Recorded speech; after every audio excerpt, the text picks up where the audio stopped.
Hello everyone, இது ஒரு awareness video. இது என்னோடய கஸ்டமரோட ரிவ்யூ வீடியோ. ப்ராடக்ட் ஆர்டர் பண்ண உடனே கன்ஃபார்ம் பண்ண கஸ்டமருக்கு நான் அனுப்புகிற ஃபஸ்ட்டு மெசேஜ் என்னென்னா, உங்கள் கையில் பார்சல் ரிசீவ் ஆன உடனே பார்சல் பிரிக்கிற ஓப்பனிங் வீடியோ எடுங்க அப்படின்னு சொல்லியிருக்கேன். இந்த கஸ்டமர் கரெக்டாக ஓப்பனிங் வீடியோ எடுத்திருக்காங்க. இந்த வீடியோவில் நீங்களே பாருங்கள், அந்த ப்ராடக்ட் எவ்வளோ டேமேஜ் ஆகி அவங்க கையில் ரிசீவ் ஆகிருக்கு. நாம் கொரியர் பண்ணுறப்ப, கொரியர் சர்வீஸ்லேருந்து டிரான்ஸ்போர்ட் பண்ணுறப்ப கண்டிப்பாக இந்த டேமேஜஸ்லாம் வரதான் செய்யும்.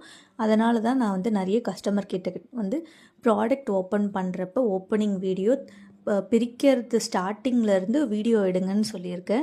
இந்த கஸ்டமர் எனக்கு கரெக்டான ஓப்பனிங் வீடியோ கொடுத்ததுனால நான் ப்ராடக்ட் எக்ஸ்சேஞ்ச் பண்ணி கொடுத்துருக்கேன். ஆனால் சில கஸ்டமர்ஸ் பார்சல் வீடியோ எடுக்க மாட்டேங்கிறீங்க, நான் மறந்துட்டேன், ஒரு ட்ரஸ்ட்டில் தான் ஓப்பன் பண்ணேன் அப்படின்னு நிறைய ரீசன் சொல்கிறீங்க.